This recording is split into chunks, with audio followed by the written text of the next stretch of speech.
Hey everyone, welcome back to the channel. Today we are talking about something that could affect millions of Americans directly, the big changes coming to SNAP, the Supplemental Nutrition Assistance Program. There have been a lot of headlines, a lot of rumors, and even some myths floating around. But what's the truth? How will these changes actually hit your wallet?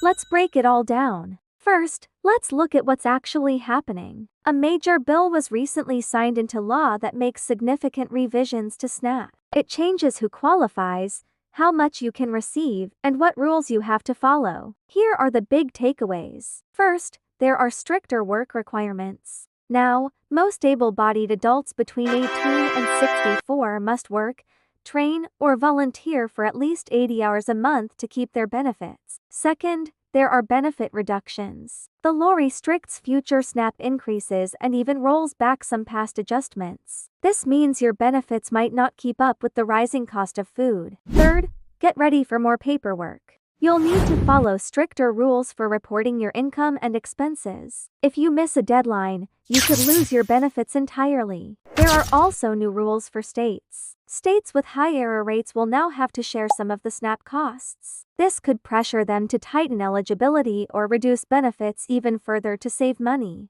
Retailers are affected, too. Stores that accept SNAP will be required to stock more healthy food options. While this sounds good, it could limit access for people in rural areas or small towns where stores may not be able to meet these new standards. And finally, deduction rules are changing. Some costs, like your internet bill, might no longer count toward deductions that lower your calculated income for SNAP. That could mean smaller benefits for some households. Plus, some states might even ban using SNAP for items like candy or soda. So, who's going to feel this the most? It's part-time workers, caregivers, and people in unstable jobs who might struggle to meet that 80-hour work requirement every month. It's also families with kids, older adults, and people with disabilities, especially those who rely on deductions to qualify for benefits in the first place. Households in states with tight budgets or very strict enforcement will be hit hard.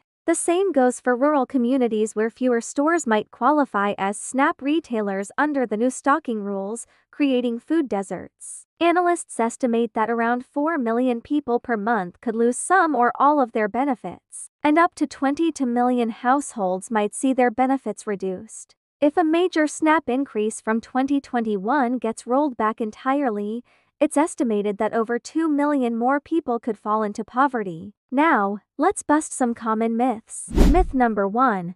Only people who don't deserve SNAP will get cut. The reality is that these changes are broad. They will affect many low-wage workers, families, and older adults who rely on this program. Myth number 2. It's just more paperwork, but the benefits will stay the same. The reality is that benefits themselves are being reduced. On top of that, the risk of losing them completely increases if you miss a reporting deadline. Myth number 3. This won't matter because states can protect people. The reality is that many states simply don't have the budget to cover these federal cuts. Some will even be penalized, making things even tighter. And myth number 4. This forces people to work.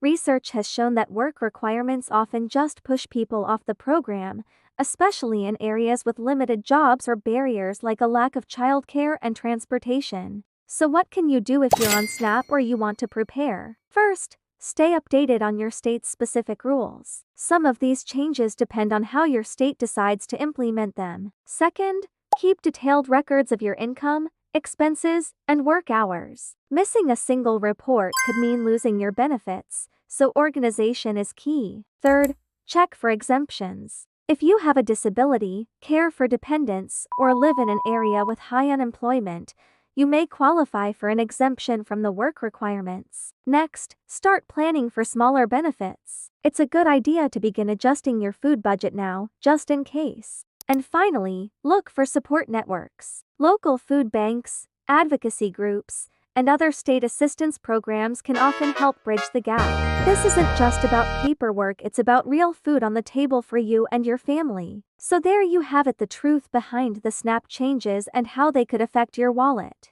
If this video helped you understand what's really going on, please give it a thumbs up and share it with someone who needs to hear this. And don't forget to subscribe for more updates on policy changes that impact your everyday life. Let me know in the comments, how do you think these SNAP changes will affect your household or your community? Thanks for watching.